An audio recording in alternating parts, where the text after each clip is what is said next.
Salut mes enfants, donc ça y est, je suis de retour enfin dans le monde youtubesque. Donc oui, je me suis absenté encore une fois pendant une longue période et je m'en excuse. C'est juste que là dans ma vie je traverse une période pas super fun. Enfin bon, je vais pas non plus vous faire tout le détail de ma vie, je suis pas là pour ça, mais bon voilà, donc c'est pas une période même encore à l'heure actuelle super fun. Donc j'étais pas d'humeur à faire des vidéos ni aller sur internet d'ailleurs, je ne suis pas allé ni sur Facebook, ni nulle part. J'ai déserté complètement le monde digital. Mais bon, là je prends quelques minutes pour revenir vers vous quand même. Sinon vous allez croire que je suis mouru. Alors, le thème de la vidéo d'aujourd'hui, donc c'est la suite de la saga du thym. Alors, donc j'avais donc fait la première partie, à savoir la base de thym. Et donc aujourd'hui nous allons donc faire... je vous écoute, je n'entends pas. Le fond de teint, merci beaucoup, vous dans la salle, je vous ai bien entendu. Alors le fond de teint, donc ça va être une vidéo un petit peu longue, sachant que le fond de teint, c'est... Le travail du teint en général, c'est quelque chose de très important, mais le fond de teint, c'est quand même... c'est la première couche de la correction du teint, c'est la première couche. Donc elle est très importante cette étape. Alors il y en a qui sont trop fond de teint, d'autres qui ne sont pas du tout fond de teint. Ça après c'est selon les goûts de chacun. Moi je considère en tant que maquilleur, je fais une correction teint avec un fond de teint sur à peu près toutes mes clientes, à part celles qui n'ont pas besoin de fond de teint. Si vous n'avez pas besoin de fond de teint, mais ce qui est très rare, bon, si vous avez un grain de peau magnifique, superbe, sans aucune irrégularité, avec des pores minuscules, le fond de teint, vous pouvez vous en passer. Vous pouvez juste faire de l'anti-cerne et du correcteur, c'est très bien. Moi là par exemple, là je me présente à vous tel que ma mère m'a pondu. Donc je n'ai absolument rien sur le visage à part de la base de teint que j'ai déjà mis et du baume à lèvres, c'est tout ce que j'ai. Donc voilà, donc vous vous rendez compte que effectivement dans toutes mes vidéos je suis maquillé, là vous vous dites effectivement il a vraiment une peau de merde naturelle, et je confirme. Non mais surtout qu'en ce moment, comme je disais, avec la période que je me tape, ma peau me réagit en fonction en fait. Donc le fond de teint, alors asseyez-vous mes petits enfants, papa Dada va vous raconter une histoire. Donc le fond de teint, qu'est-ce que c'est? Alors à la base c'est Max Factor qui a créé le fond de teint dans les années 50.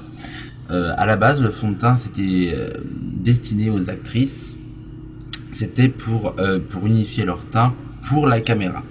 Donc c'était la première utilisation de cette création et ça a eu un tel succès, même si ce premier fond de teint il n'avait pas beaucoup de couleurs et qu'il n'était pas adapté du tout pour tous les types de peau parce que il était très gras. Enfin, bref, ça a quand même eu un succès phénoménal ce fond de teint Max Factor. Ce qui fait que après ça, dans les années qui ont suivi, ce produit a été décliné sur plusieurs marques et plusieurs formules et c'est arrivé au fond de teint que nous avons aujourd'hui, qui n'est pas le même fond de teint que nous avons il y a 20 ans. Déjà je tiens à le signaler, les fonds de teint d'aujourd'hui ont plein de nouvelles formules. Donc ça je vais vous en parler dans cette vidéo, donc à savoir les formules et les méthodes d'application. Les composants spécifiques au fond de teint que vous pouvez retrouver dans certains types de fonds de teint. Alors donc vous avez des fonds de teint par exemple qui sont remplis de silicone, qui sont faits pour rendre le produit plus facile à étaler et qui donnent un fini velouté en fait. Ensuite vous avez tous les fonds de teint avec des filtres solaires. Alors par exemple en général les fonds de teint à base de minéraux sont souvent avec un SPF dedans. Ensuite vous avez tout ce qui est pigments réfléchissants dans les fonds de teint. Donc c'est ce qu'on appelle les fonds de teint dits lumière, qui sont plutôt adaptés aux peaux sèches. Donc c'est des particules qui vont réfléchir à la lumière, qui vont vous donner un teint lumineux et qui va réagir à la lumière. Donc c'est des fonds de teint pour les peaux sèches et qu'on utilise généralement pas du tout pour la photographie. Parce qu'il faut savoir que on a plusieurs types de teint. On a le teint pour la photo, on a le teint de tous les jours, on a le teint pour les podiums, et c'est pas du tout la même chose. Donc c'est par exemple les fonds de teint avec des pigments réfléchissants, c'est typiquement un fond de teint fait pour la vie de tous les jours, pour celles qui ont la peau sèche. Ensuite, et là c'est très important, vous avez des fonds de teint avec des polymères matifiants. Alors en fait, c'est des particules qui vont garantir la matité de votre teint. En fait, c'est le composant, les polymères matifiants, c'est le composant qu'on met dans les fonds de teint matifiants. Donc pour les peaux grasses ou pour des fonds de teint qu'on utilise en conditions photo. Ensuite, les méthodes d'application du fond de teint ont besoin de divers outils. Donc vous avez le plus simple, c'est les petites mimines, c'est le plus économique aussi. L'avantage donc d'utiliser ses mains, alors beaucoup nous disent qu'il ne faut pas utiliser ses mains pour appliquer du fond de teint. Moi, je ne suis pas d'accord, hein, parce que l'avantage d'utiliser ses doigts pour appliquer son fond de teint, c'est que en fait ça va réchauffer le produit, ça va le rendre beaucoup plus facile à travailler et à étaler. Ensuite vous avez les pinceaux à fond de teint. Alors je vais vous en sortir un. Alors vous en avez des divers et variés, vous en avez des comme ceci, donc ce qu'on appelle des duofibres, et vous avez aussi, donc je disais, des pinceaux à fond de teint fibres synthétiques plats pour appliquer le fond de teint. Alors moi j'aime pas trop appliquer mon fond de teint au pinceau parce que déjà il faut le laver à chaque fois, déjà ça me gonfle au plus haut point, et on peut l'utiliser que pour les fonds de teint fluides ou crémeux. Alors que vous avez une troisième méthode d'application qui est donc l'éponge, qui est donc la méthode que j'utilise tout le temps, parce que on peut estomper à merveille avec une éponge. Elle peut s'utiliser autant pour tout ce qui est le fond de teint en compact, fond de teint fluide, fond de teint crème, et même les fonds de teint poudre, vous pouvez le faire à l'éponge. Donc c'est un outil multifonction. Et surtout, alors au niveau de la forme des éponges, moi la forme la plus commune et qui pour moi la plus adaptée, c'est la forme triangulaire, parce que vous pouvez avec les super splans, vous pouvez estomper, appliquer, et avec donc les arêtes, aller dans tous les interstices, arêtes du nez, etc. Maintenant, je vais vous parler des différentes textures de fond de teint. Alors, en premier, vous avez les fonds de teint crème. Alors, en fond de teint crème, moi par exemple, alors, si je vous le trouve, je vous l'ai présenté dans ma dernière vidéo. Donc en fond de teint crème par exemple, vous avez le photo finish, donc qui ont des textures comme de la crème, alors qui ont un très bon pouvoir couvrant et qui unifient bien le teint, qui en plus en général sont des fonds de teint hydratants. Alors ce sont par contre des fonds de teint, les fonds de teint crème qui comme sont hydratants ne conviennent pas aux peaux grasses, et qui sont donc plutôt adaptés aux peaux sèches, imparfaites et surtout les peaux plus ridées. Donc en général on utilise des fonds de teint crème hydratants. Ensuite vous avez, et ce qu'on utilise en général le plus souvent, ce sont les fonds de teint fluides. Donc là c'est comme le Fit Me de Maybelline que je vous avais présenté aussi. Alors qui ont en général des pouvoirs couvrants, vu qu'ils sont plus liquides et plus légers. Après bon, c'est pas une obligation, ça dépend le taux de pigment, mais qui ont en général un pouvoir couvrant plutôt moyen, mais qui sont donc forcément plus légers et naturels. Alors vous en avez à base d'eau, vous en avez avec des bases de silicone, donc c'est quand même assez versatile. Il faut bien regarder si c'est marqué oil free, si vous avez la peau grasse. Parce que si vous avez des agents huileux, si vous avez la peau grasse, il ne vous faut pas ça du tout. Voilà. Par exemple, vous avez tous les fonds de teint en texture gel. Donc là, par exemple, bon, il se fait plus, je crois. Oui, non, il se fait plus. Le teint Delight. Donc, ce sont tous des fonds de teint sous forme de gel. Alors, en général, les fonds de teint en forme de gel, ils ont une couvrance beaucoup plus légère encore que les fonds de teint fluides. C'est à la limite entre le fond de teint et la crème teintée. Vous voyez. Alors l'avantage de ce genre de produit là, c'est que ça s'estompe hyper facilement, et donc comme ça s'estompe facilement, ça n'accentue pas les ridules. Mais c'est quand même plus destiné aux peaux plutôt jeunes et sans imperfection, vu que c'est un pouvoir couvrant pas terrible. Alors ensuite vous avez tout ce qui est fond de teint matifiant, donc là par exemple le Super Stay 24 heures, je prends les premiers qui me tombent sur la main. Alors en fait qui sont adaptés donc pour toutes les occasions où on ne doit pas briller, genre donc mariage, photo, etc. Et pour les peaux grasses, donc qui va donc avec les polymères matifiants qu'ils contiennent absorber et contrôler la brillance naturelle de votre peau si vous l'avez supérieure à la normale. Ah donc ça prévient les brillances indésirables, mais il faut surtout ne pas les utiliser sur les peaux sèches parce que sinon ça va vous donner un effet cake en fait. C'est vraiment c'est les fonds de teint matifiants, c'est vraiment pour les peaux. Alors ensuite vous avez les fonds de teint en stick que moi j'en possède pas parce que j'aime pas du tout. Moi je trouve que c'est des fonds de teint en général qui sont trop gras, c'est du fond de teint de retouche. Moi je l'utilise pas, c'est vraiment pour du localisé donc j'en parle pas. Ensuite vous avez tout ce qui est fond de teint compact que moi j'aime beaucoup. Donc là c'est un Ben Nye que je vais vous faire le tuto, enfin le tuto là, oui, avec ça aujourd'hui. Donc moi les fonds de teint compacts, pour moi c'est l'idéal pour le maquilleur, j'entends. Après pour le maquillage quotidien c'est vrai que c'est plus contraignant à utiliser, mais c'est quand même assez multifonction le fond de teint compact parce que c'est facile à appliquer et il peut convenir à pas mal de types de peau.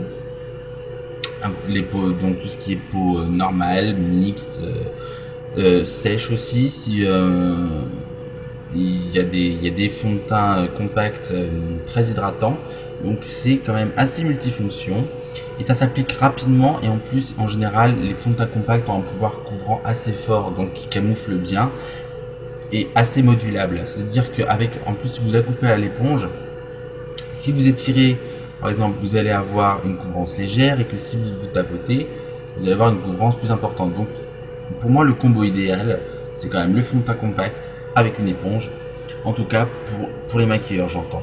Mais par contre il faut avoir la main assez légère parce que c'est des fonds de teint qui peuvent avoir tendance à alourdir le teint en style. Alors ensuite vous allez me dire, avant que je vous montre comment appliquer le fond de teint, comment choisit-on son fond de teint?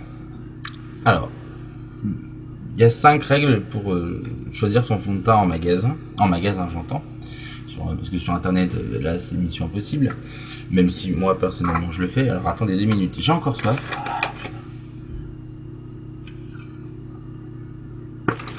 Dès que je suis avec vous j'ai la voix qui part en sucette, impressionnant.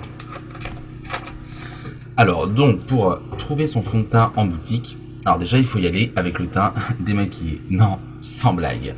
Bah oui c'est la base, mais ça vous paraît bête, mais moi j'ai déjà vu dans des magasins comme Sephora où les nanas elles viennent farder avec du fond de teint déjà pour trouver un nouveau fond de teint.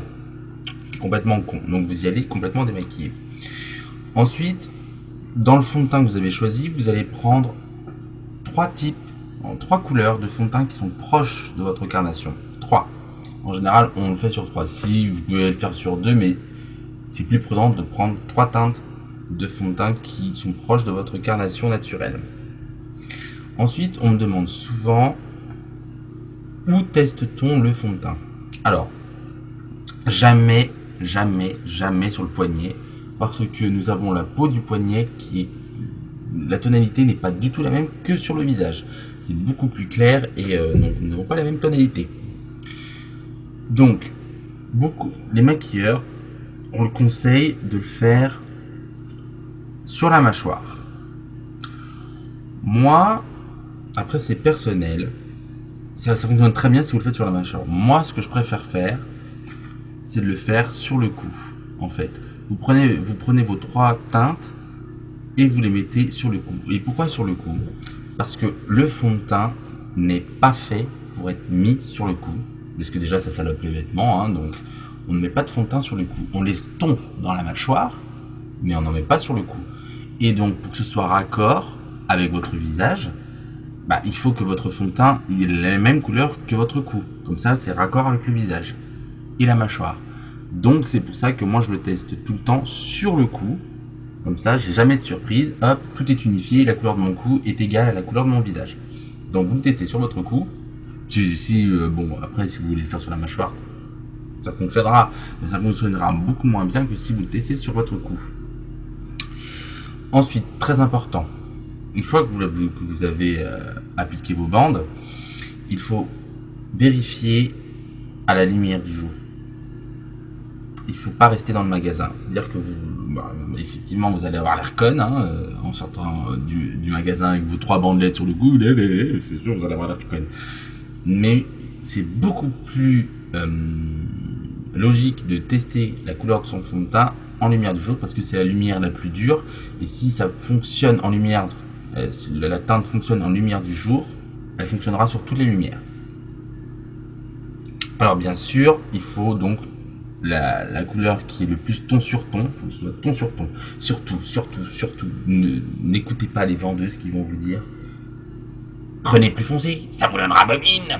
Oh oui, t'as raison, d'être orange que sur le visage, qu'est-ce que c'est bonne mine. Oh, puis c'est très rajeunissant, surtout, ridicule. Et je vous assure que ça se fait encore, Les vendeuses qui vous disent prenez un fond de teint 3 tons plus foncé. Je désespère quand je vois ça. Bref. Alors, autre conseil. Surtout, attendez avant d'acheter le fond de teint. Parce qu'il faut savoir, vous attendez un petit peu, alors soit vous revenez le lendemain, soit si vous n'avez pas le temps, laissez le temps de le poser, vos bandes de fond de teint, parce qu'en fait, notre peau a une acidité. On possède tous une acidité sur notre peau qui peut faire changer la couleur du fond de teint. Et donc, il faut que vous vérifiez comment réagit la couleur du fond de teint avec l'acidité. Et donc, surtout, au lieu de prendre un fond de teint plus foncé, si vous ne trouvez pas la couleur ton sur ton pour vous, prenez toujours la teinte la plus claire. Car c'est beaucoup plus facile sur une teinte plus claire de rajouter un peu de poudre bronzante pour rattraper, plutôt que de partir avec un fond de teint plus foncé. Après, pour rattraper, c'est juste pas possible. Donc préférez, si vous ne trouvez pas dans le fond de teint que vous avez choisi, si vous ne trouvez pas la couleur ton sur ton pour vous, prenez toujours la teinte la plus claire, ou alors si vous avez les moyens, vous prenez 2 teintes que vous mélangez. Au lieu de appliquons du fond de teint. Alors là, donc moi je vais vous montrer la méthode d'application avec donc les fonds de teint compacts et l'éponge, parce que pour moi c'est ma méthode préférée entre toutes. Alors, avant de commencer, alors il faut bien vous assurer que vous ayez le visage dégagé, bien évidemment. Il faut que vous ayez les mains bien propres. Je sais que ça paraît bête, mais je préfère le répéter, parce que sinon c'est dégueulasse. Ensuite, il faut que vous soyez bien démaquillé. Parce que mettre une fond de teint sur notre couche de fond de teint, ça n'a pas grand intérêt. Il faut hydrater et tonifier sa peau. Donc, c'est très important. C'est comme je l'ai dit pour la vidéo de la base de teint, il faut toujours hydrater sa peau. C'est très important, mais je le répète. Parce que sinon, quand vous mettez du fond de teint, vous savez, moi j'ai déjà reçu des messages sur YouTube me disant je comprends pas, quand je mets du fond de teint, ça me fait des petites plaques sèches. Parce que il faut hydrater sa peau et l'exfolier. Parce que c'est de cacher son teint, c'est bien, mais il faut déjà traiter sa peau. Alors, là je le fais avec du fond de teint compact, mais si vous utilisez tout ce qui est fond de teint fluide, avant de l'appliquer, vous le mettez au creux de vous le mettez au creux de votre main, et en fait la chaleur de votre main va donc fluidifier votre fond de teint et le rendra plus facile à étaler. Là pour le coup, j'ai pas besoin parce que je le fais avec un fond. On utilise 2 teintes de fond de teint. Pourquoi? Parce que notre teint naturel, c'est pas le même partout exactement.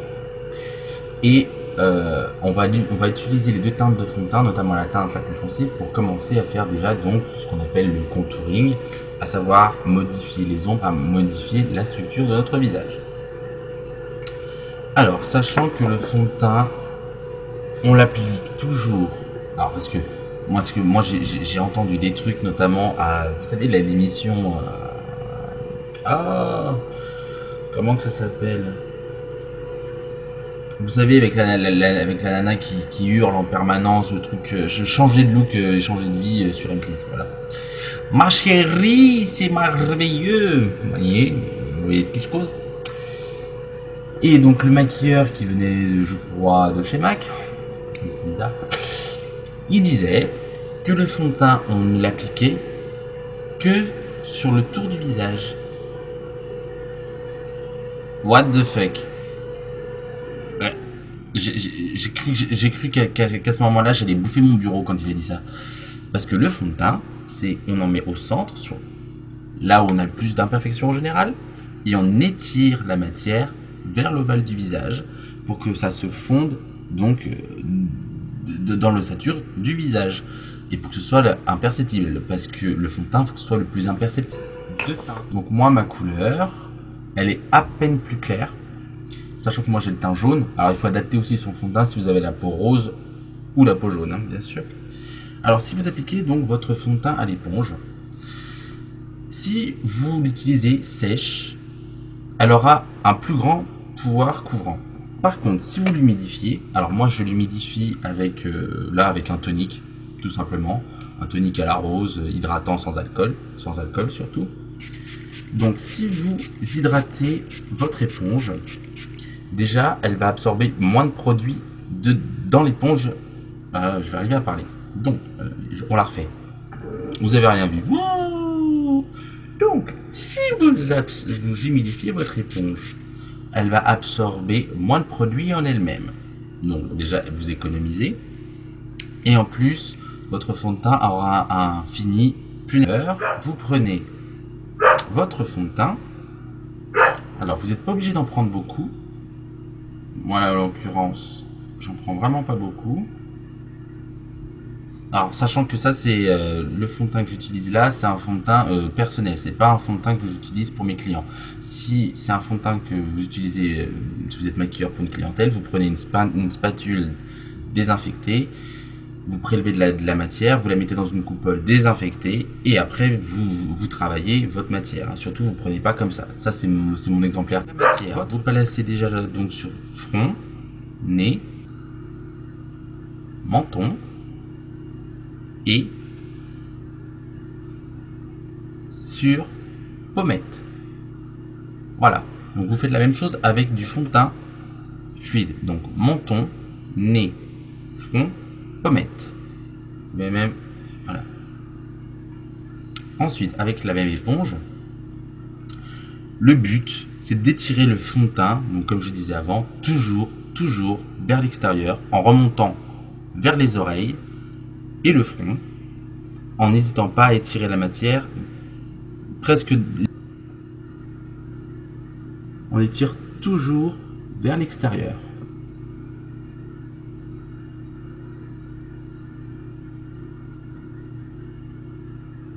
Après, je vous rassure, je resterai pas comme ça. Hein. Je vais mettre le deuxième fond de teint après. Donc ça, c'est le premier fond de teint. N'hésitez pas à estomper délicatement dans la mâchoire et dans les oreilles. Là, hein. Alors j'étire toujours. Vous voyez, j'hésite pas à monter presque dans les cheveux. Toujours. Il ne faut pas, certains maquilleurs ou même certaines méthodes de maquillage disent qu'il ne faut pas mettre de fond de teint sur les yeux. Ce qui est complètement con, parce qu'il faut que notre teint soit uniforme partout. Maquilleur ou même... Je l'ai pris vraiment peut-être un peu clair. Je sais pas si c'est la vidéo qui fait ça, mais alors moi, sur ma... Pourtant, c'est une ampoule lumière du jour. Sur mon miroir, c'est vraiment raccord. Regardez, quand je passe du fond de teint sur... c'est exactement la même couleur, mais alors sur l'écran, j'ai l'air d'être blanc, livide, quoi. Donc il faut donc mettre du fond de teint sur ses paupières, je disais donc, pour avoir le visage uniforme. Je l'ai pas estompé dans les oreilles. Estomper dans la mâchoire. Voilà. Alors donc déjà là j'ai le teint qui est beaucoup plus unifié. La couleur est raccord avec celle de mon cou. Regardez, voyez, la couleur est raccord avec celle de mon groupe. Mais tout est sur le même plan. C'est ça le problème, c'est que le fond de teint, là, je remidifie un petit peu mon éponge. Pour que ce soit le plus naturel possible. On humidifie bien son éponge. Avec une autre face de mon éponge. Donc je prends une couleur plus foncée. Vous voyez, c'est plus foncé. Alors. Et là, par contre, j'applique le fond de teint comme si je faisais déjà mon contouring. Donc, à savoir, un petit peu mon épaule. L'avantage du contouring au fond de teint, c'est que c'est beaucoup plus naturel qu'à la poudre. Voilà. Vous voyez,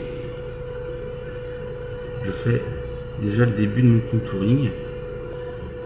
Et même avec la deuxième couleur de fond de teint, faut pas hésiter à étirer. La deuxième couleur de fond de teint, vous pouvez faire un petit peu en dessous des lèvres pour faire ressortir les lèvres. Allez. Vous pouvez déjà commencer aussi à sculpter votre nez. Voyez. En n'hésitant pas à estomper vers l'extérieur, toujours. Un petit peu en dessous. Et vous pouvez faire aussi donc tout ce qui est tempe,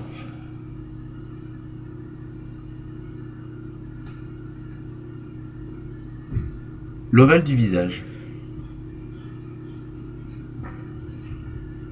Si vous trouvez que vous en avez trop, vous prenez la partie propre et vous estompez. Si, donc voilà. Donc tout de suite, alors, vous à la caméra très certainement que vous ne verrez rien, mais ça donne un fond de teint beaucoup plus moins tout sur le même plan. Donc ça donne déjà un visage avec suite. Donc là pour l'instant il manque aussi l'anti-cerne et la poudre. C'est pour ça que j'ai encore une gueule de merde. Mais ça vous le verrez sur l'anti-cerne. Maquillez-vous petit à petit. Ça sert à rien d'en mettre beaucoup. C'est plus facile. Pardon. Bon, excusez-moi. Donc je disais, il faut mettre peu de produits. C'est parce que c'est plus facile d'en rajouter plutôt que d'en enlever.